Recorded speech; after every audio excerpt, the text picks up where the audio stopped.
Soyez bénis, frères et sœurs. Je voudrais ce matin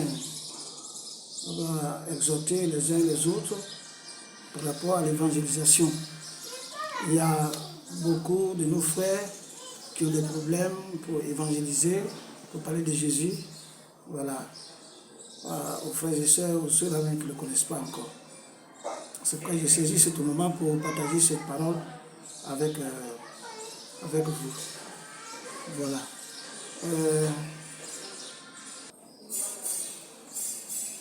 Donc, je disais que beaucoup de frères ont des problèmes pour évangéliser. Mais avant toute chose, je veux que nous prions le Seigneur. Éternel, notre Dieu, Dieu Tout-Puissant, nous voulons te bénir, te rendre grâce, te dire merci. Père, je vais, par cette petite vidéo, exhorter les frères et sœurs. Seigneur, ceux-là même qui ont des difficultés, Père, oh mon Dieu, pour évangéliser, pour parler de toi. Seigneur, ceux-là qui ne savent pas comment se prendre, Seigneur, pour, oh mon Dieu, évangéliser. Seigneur Jésus, tu as dit dans ta parole d'aller vers le monde. Seigneur, ceux-là qui ne te connaissent pas, afin qu'ils puissent le faire, puissent avoir des disciples, Père, pour la gloire de ton nom. Je bénis ton nom, je te rends grâce. Seigneur, que je me fasse et que toi tu prennes ma place maintenant.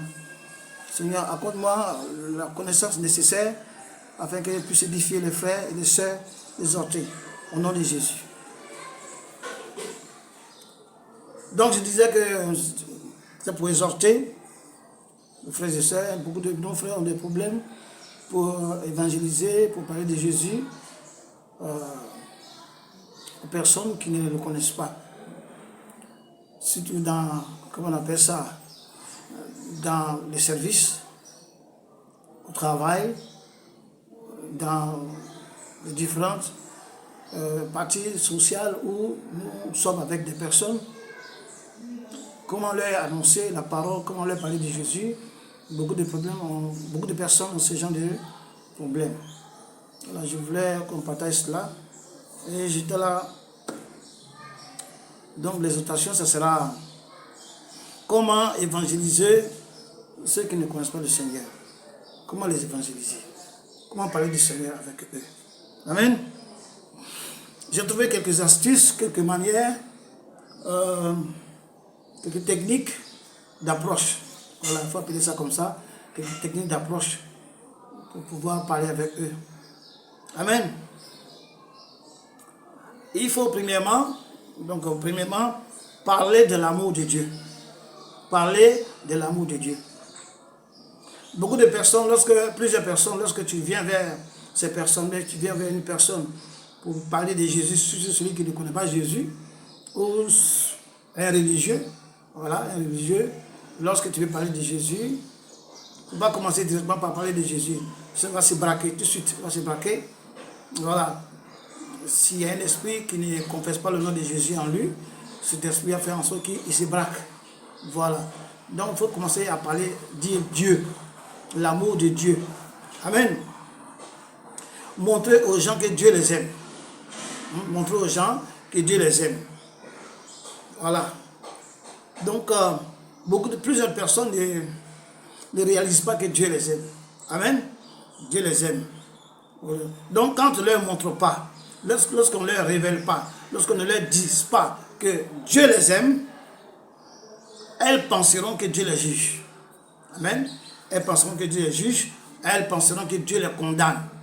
Elles penseront que Dieu c'est quelqu'un, comme plusieurs personnes, Dieu c'est quelqu'un qui a un bâton et qui poursuit tout cela, qui peut-être qui ne marche pas avec lui pour les frapper. Ou Dieu c'est quelqu'un qui a un bâton et qui les impose des doctrines, qui les impose des rituels. Voilà.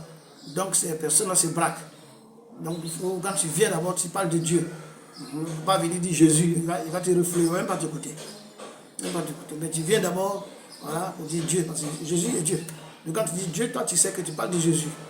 Mais dans la causerie, dans l'édification petit à petit, tu vas commencer à décaler pour introduire le nom de Jésus. Pour introduire le nom de Jésus. Parce que la Bible dit que Jésus-Christ n'est pas venu Pour juger. Non, non, non. On peut trouver ça dans Jean 3, 17. Il dit, Dieu, en effet, n'a pas envoyé son Fils dans le monde pour qu'il juge le monde, mais pour que le monde soit sauvé par lui. C'est ce qu'il est dit dans Jean 3, 17. Donc, en effet, Jésus-Christ ne condamne pas les gens. Non. Même quand on va vers les païens, il ne faut pas tout de suite envoyer la condamnation, envoyer, comment on appelle ça, Dieu n'aime pas ça, Dieu n'aime pas ça, Dieu n'aime pas ça. Non, il faut d'abord commencer par parler de l'amour de Dieu. L'amour de Dieu. Amen. Ça, c'est la première des choses. Parler de Dieu. Dis Dieu, Dieu t'aime, l'amour de Dieu, Dieu, Dieu, Dieu. Ensuite, en deuxième phase, donc première phase, deuxième phase, tu peux commencer par lui dire qu'est-ce que Dieu peut lui apporter en abandonnant sa vie, Donc tu vas dire que Dieu, qu'est-ce que Dieu peut lui apporter en abandonnant sa vie. Amen. Donc, toute personne à qui tu vas parler, quoi que ce soit, la personne va voir dans ce que tu lui dis d'abord quel est son intérêt. S'il n'y a pas d'intérêt, la personne ne t'écoute pas. S'il ne voit pas quelque chose qui peut l'intéresser, quelque chose qui peut l'attirer à ce que tu es en train de dire, bon, il ne voit pas son intérêt. Amen. Donc, les personnes ont besoin de voir leurs intérêts dans ce que tu dis.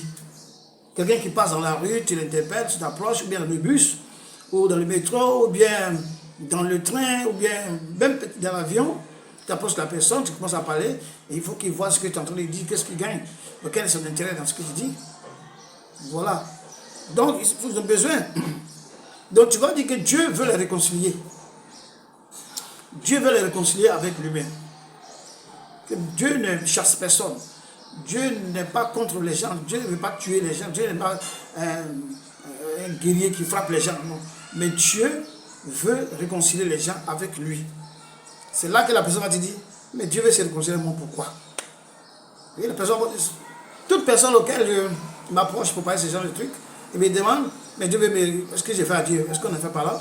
Pourquoi il veut me réconcilier à lui? Amen. Tu vas lui dire que Dieu veut bâtir une relation avec lui. Amen. Tu vas lui dire que Dieu veut changer sa vie. Dieu veut lui donner la vie éternelle. Il dit, lorsque tu parles de la vie éternelle, la personne va te dire, mais c'est quoi la vie éternelle? La vie éternelle, je ne comprends pas qu'est-ce qu'il dit par là. Amen.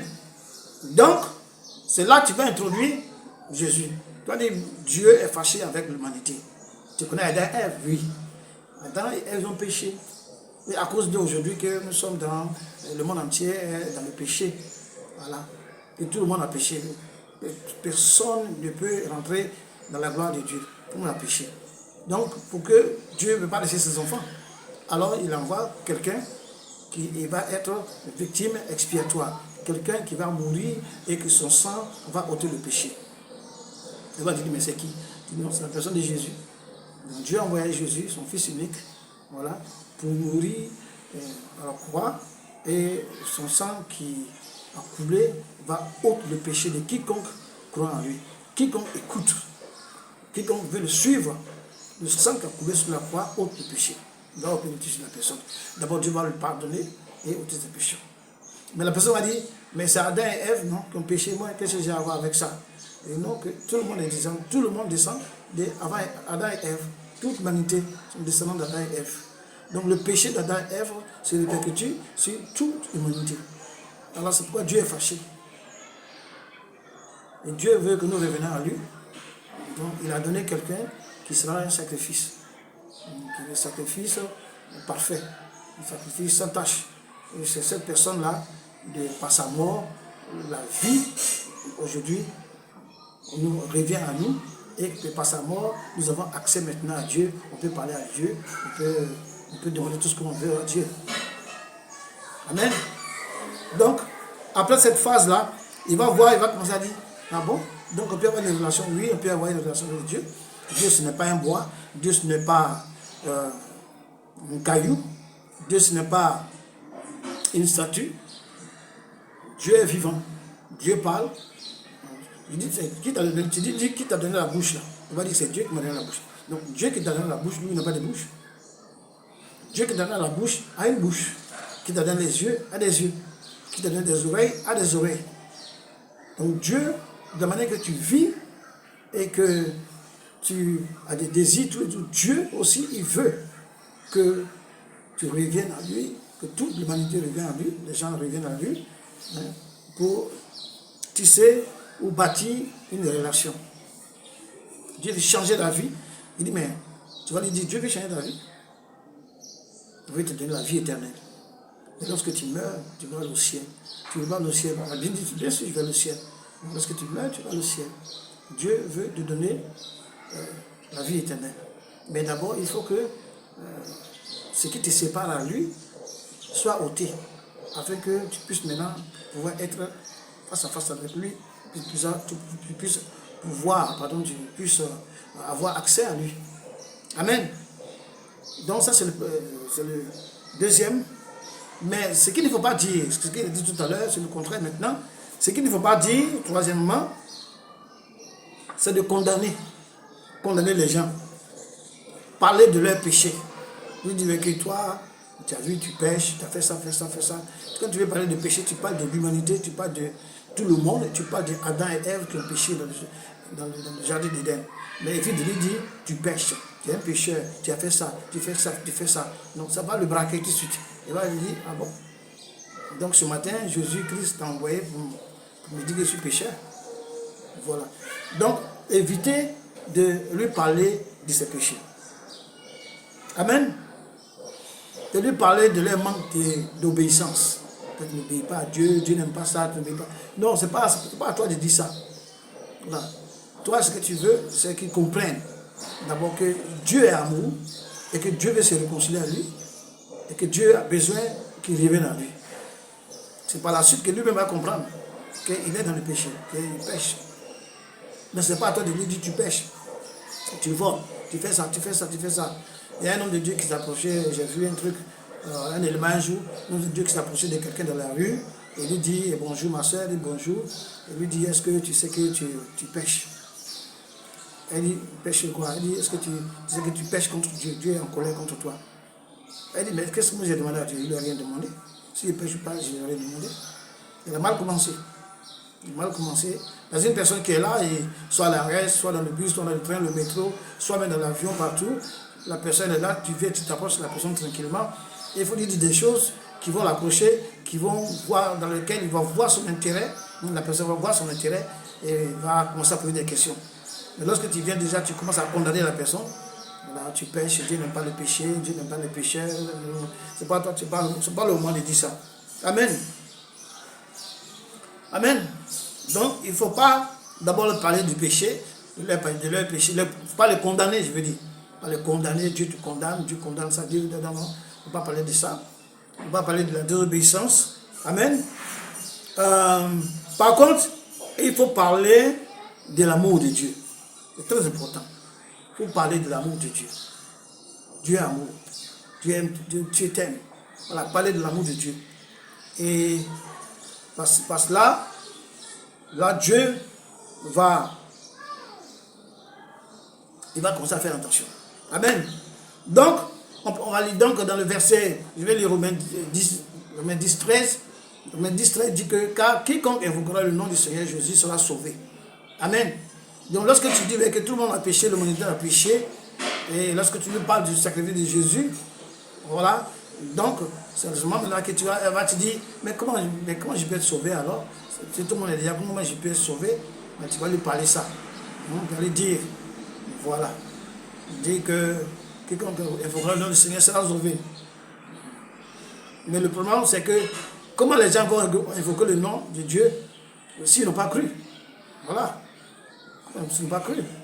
Comme on dit Romains 10, 14, comment donc invoqueront-ils celui en qui ils n'ont pas cru? Amen. Et comment croiront-ils en celui dont ils n'ont pas entendu parler?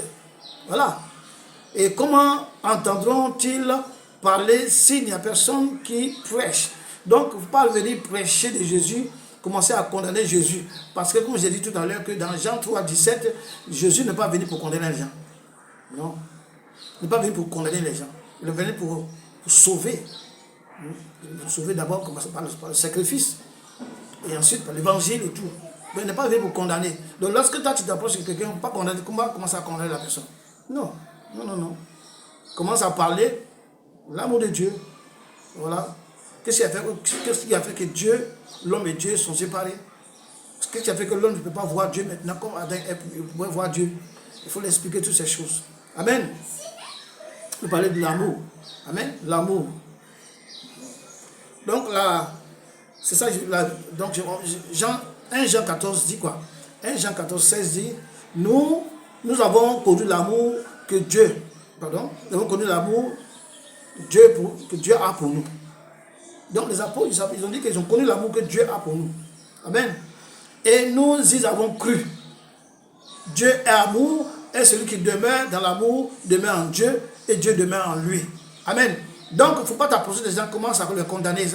Ce n'est pas manifester l'amour. Dieu est amour. Voilà. Jésus-Christ ne venait pas et puis commencer à condamner les gens, dire vous êtes des pécheurs. Non. Il a commencé d'abord à enseigner. Lorsqu'il est monté sur la montagne, il a commencé à enseigner. Donc, vous parlez de l'amour. Amen. Donc, il faut prêcher et il ne faut pas dire Dieu te condamne parce que tu désobéis à Dieu. Parce que non, c'est pas ça. Il faut prêcher l'amour. Amen, de Dieu. Il faut, après cela, il faut proposer de prier pour la personne. Il faut proposer de prier pour la personne. Lui proposer ça. Tu peux même lui poser la question, est-ce que tu as des petits problèmes, tu es malade, voilà, ce que tu veux, là où tu vas voir qui, si tu vas voir quelqu'un, je vais voir quelqu'un, je vais pour un problème, je vais pour une situation, je vais rencontrer, tu proposes de prier pour lui. Amen. Propose de prier pour lui. Est-ce que je peux prier pour toi? Amen. Je ne vais pas dire non, il va dire ok, d'accord, et tu vas prier. Et dans la prière que tu vas faire, il y a des mots que tu vas prononcer qui vont le toucher. Parce que tout est dans la parole. En priant, lorsque tu vas prier, la prière que tu vas donner, il va écouter. Bien, même si les païens, mais il va écouter. Moi, j'ai gagné beaucoup de personnes comme ça, beaucoup de musulmans, beaucoup de païens. Surtout quand je leur propose de prier, ils sont vraiment réceptifs, ils sont d'accord, ils veulent.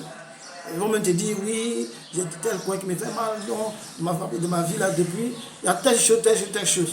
Amen. Donc, il faut leur proposer de prier. Il faut prier, toucher. Voilà. Lorsque tu proposes la prière, ça peut les toucher. Ils sont touchés. On dit, oui, d'accord, ok, il faut prier pour moi. Voilà. Donc, tu pries pour eux. Tu pries pour eux. Quand tu pries pour eux, ils vont baisser la garde. Ils vont baisser la garde. Amen. Comme c'est dit dans Luc 6, verset 28. Amen. Bénissez ceux qui vous bénissent et maudissent. Ceux qui vous maudissent. Attends, je vais essayer de dire.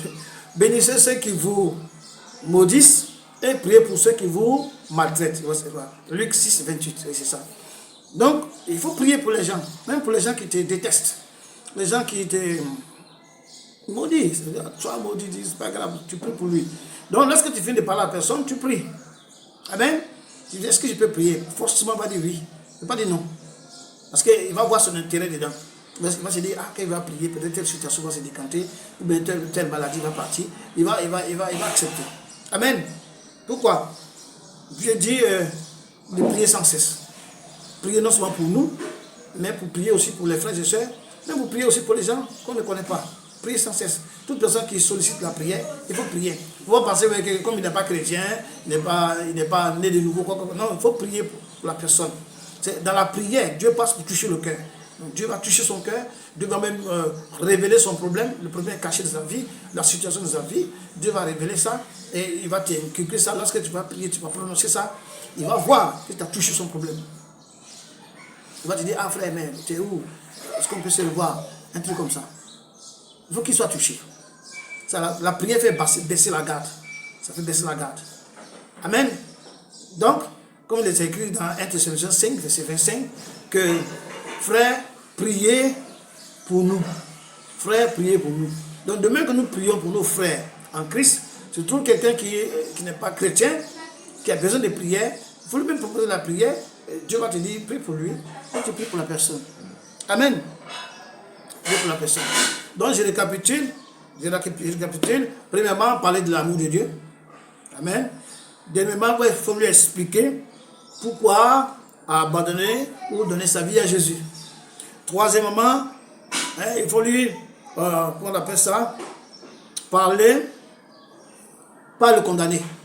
Pas le condamner. Parler de l'amour de Dieu. Amen. Et quatrièmement, lui proposer de prier pour lui. S'il y a un problème, s'il désire que tu pries pour lui. S'il ne veut pas, il ne faut pas insister. Mais s'il est d'accord, il n'y a pas de problème, tu pries pour la personne. Amen. C'était cette petite partie, cette petite exhortation que je voulais donner aujourd'hui. Je vais prier pour vous maintenant. Seigneur notre Dieu, Père Dieu Tout-Puissant, je prie au nom de Jésus. Tu as dit dans ta parole, Seigneur, Marc 16, 15 à 16, Père, d'aller de partout le monde prêcher la parole. Et ceux qui vont croire et qui vont être baptisés seront sauvés. Père, j'ai prie, oh mon Dieu, mon Père, pour tous tes enfants, ceux-là qui ont des difficultés en ce moment, de parler de toi à leurs parents, à leurs frères, à leurs soeurs, à leurs collègues. Ceux qui ont des difficultés de parler, oh mon Dieu, de toi, partout où ils sont. J'ai prié, mon Seigneur, donne-leur la force, donne-leur la connaissance nécessaire, la sagesse, Seigneur, afin qu'ils puissent parler de toi, gagner des âmes au nom de Jésus. Père, j'ai prié que tout ce qui est timidité, tout ce qui est tremblement, tout ce qui est peur, soit ôté de leur vie maintenant, au nom de Jésus. Mon Dieu, mon Père, tous ceux qui vont écouter cette vidéo, qu'ils soient édifiés, qu'ils soient fortifiés, qu'ils soient encouragés, oh mon Dieu, pour la gloire de ton nom et pour l'avancement de ton œuvre, et que des âmes soient gagnées, agis dans leur vie, Seigneur. Ceux qui ont besoin de l'onction de Dieu, Père, remplis-les maintenant de ta force, de ta puissance. Ceux qui ont besoin de sagesse, Seigneur, accorde de la sagesse. Ceux qui ont besoin de connaissance, accorde de la connaissance. Pour la gloire de ton nom, agis puissamment, Seigneur, au nom puissant de Jésus. Béni soit ton nom, Seigneur. Glorifié soit ton nom, Seigneur, au nom de Jésus-Christ, le Dieu véritable. Merci, Seigneur. Amen. Que Dieu nous bénisse. Je vous remercie. Amen.